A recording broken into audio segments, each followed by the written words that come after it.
Hi everybody, welcome to today's video. Today we're going to be doing a follow-up of the last video, and we're just going to be practicing writing out, drawing, and naming alkanes. So here's our first molecule.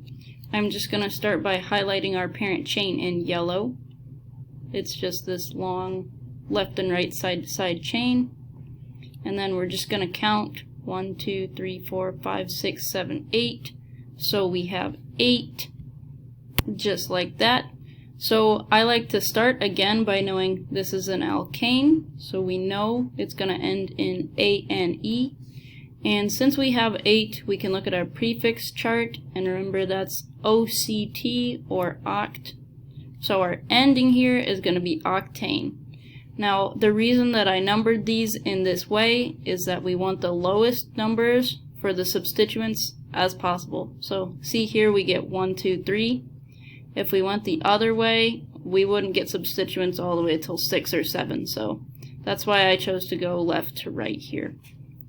So what we're going to do now is we're going to break our substituents up, so I'm just going to give them some color. So this blue one will be our first one, so you can count 1, 2, 3, 4, 5, so we know that that's going to be a cyclo because it's a ring, pentane, and it's going to be a YL ending, so cyclopentyl, because it's a branch. So as you can see, I just wrote out 2 because this is on the number 2, cyclopentyl. Now the next substituent we're going to do in a shade of green. Let me circle it for you here. This one's not too bad, it's just going to be 3 and dash methyl, M-E-T-H YL, and again YL because it's not the main parent chain, and then the meth is the prefix for just one carbon. So now that we have all of our pieces, I'm just going to show how I would write them out and put them all together. So we're going to be starting with the 2-cyclopentyl, and just remember it's because it's alphabetical that we're doing this, not because the number comes before 3. So we'll have 2-cyclopentyl with the YL, and then we'll make our dashes in between our numbers and letters. So we'll do 3-methyl, so 3-METHYL, and then last but not least is just our parent chain, so we'll just bring that down here. So then we have octane. So this is our final answer, no spaces, everything just goes together. Alright, here's our next example, so I'm just going to start like we always do. I'm going to highlight the parent chain, so I see 1, 2, 3, 4, 5, 6. I do see if you go the other way, 1, 2, 3, 4, 5, 6, you also get 6, but it's not going to make a huge difference, and if we go this way, we are going to get to our substituents faster with smaller numbers. So I think I'm going to go this way. I don't think the other way is going to work out for us.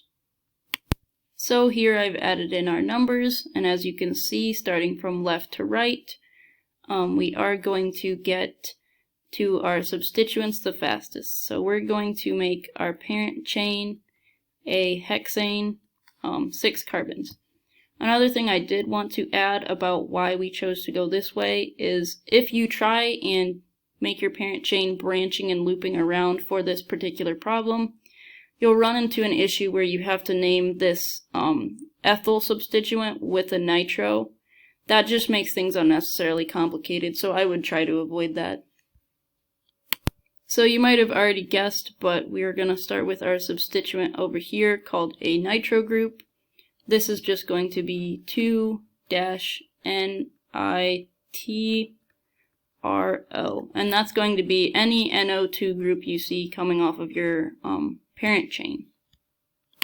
For our next piece here, I'm going to circle in green. We are still doing IUPAC names, just so you're aware. This one's going to require a little bit more thought. So as you can see, it is a branch.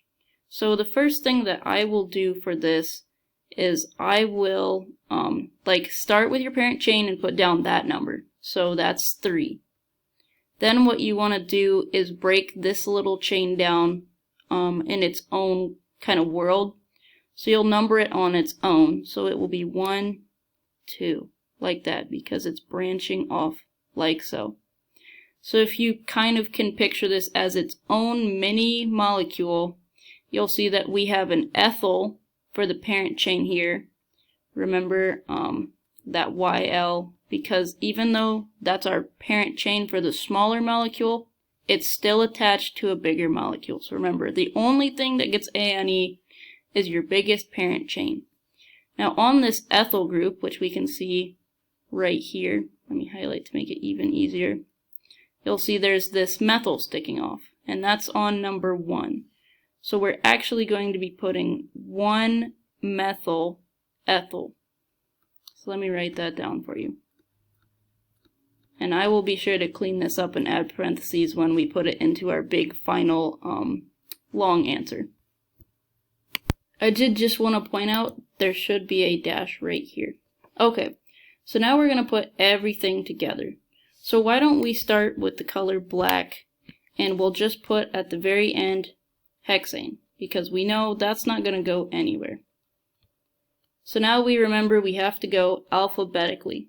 So M comes before N, so we're going to have 3 and then our dash. And since we have a mini chain, we're actually going to put a pair of parentheses, like so. So we'll have our parentheses and then our 1 for our methyl, methyl, and then ethyl, like so. And then we can close our parentheses because that was our mini chain.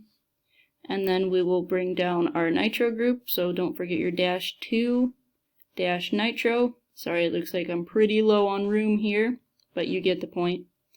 Nitro goes right down in here, hexane. So this is how you would write out the entire chain with the IUPAC name. Alright, so here's another example, and this is an example where it can be tricky to spot the parent chain. So what I'm going to do is I'm going to start from the right with our yellow and give this a try, like so. So if we do this, we see the only other way we could get the same number is if we took the chain like this as the parent chain and went up and across. But we're going to be getting the same substituents either way, so I think it's easier just to go left to right.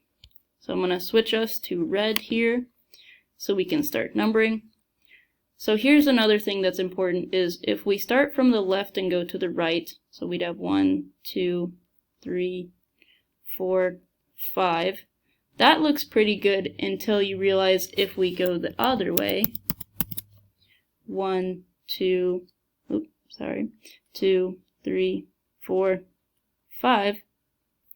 Here we're getting 2 molecules, 2 chlorines with 4, so we're getting 2 that are lower instead of getting 2 with number 5. So I think we're going to go this way. Let me finish out our numbering for you. 6, 7, 8. Alright, so as always, we're going to have our ANE ending here. And we have 1, 2, 3, 4, 5, 6, 7, 8. So we know from our prefixes chart, this is going to be octane for 8. Now we're going to go ahead and look at our first substituent, or I guess pair of substituents, and that's going to be on number 4. So we'll just write that up here. So we'll have our 4. Now if you have 2, which we do, you put 4, 4. That's just the way the IUPAC system does it, so I would probably just get used to that. Then you can put your dash, and again, they want to really make it clear that we have 2 of them, so you add the prefix di, as in 2, and then you can put chloro, so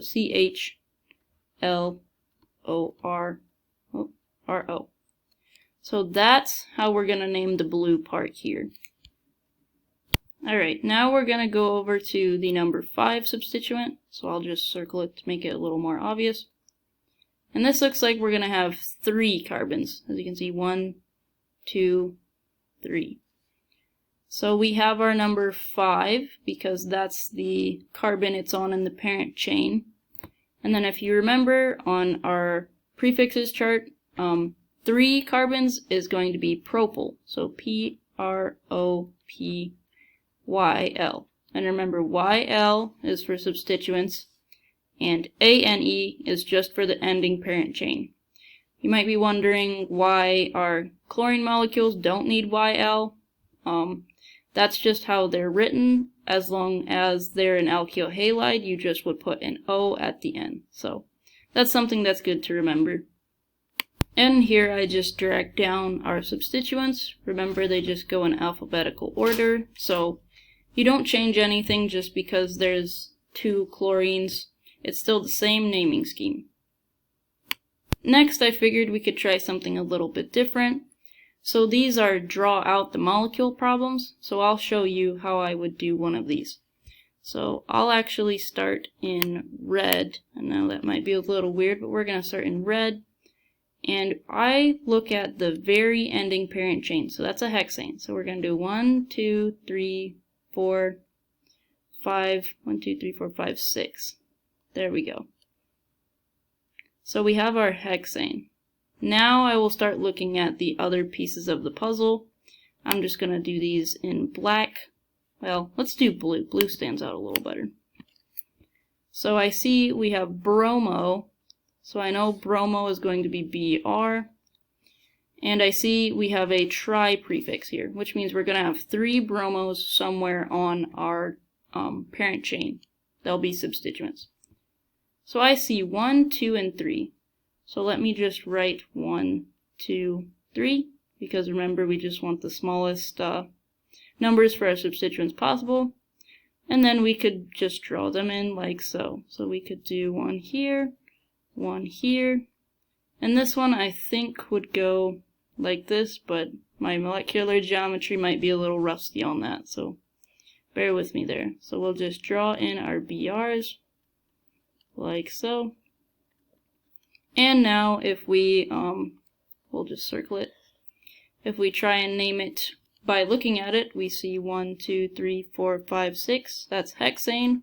1, 2, 3. We have 3 bromines, and there's the tri prefix, so 1, 2, 3, tribromohexane. That's how you would do this type of problem. Alright, I have one more of these types of problems for you, just because who knows, your professor might like these, and they're good to know how to do.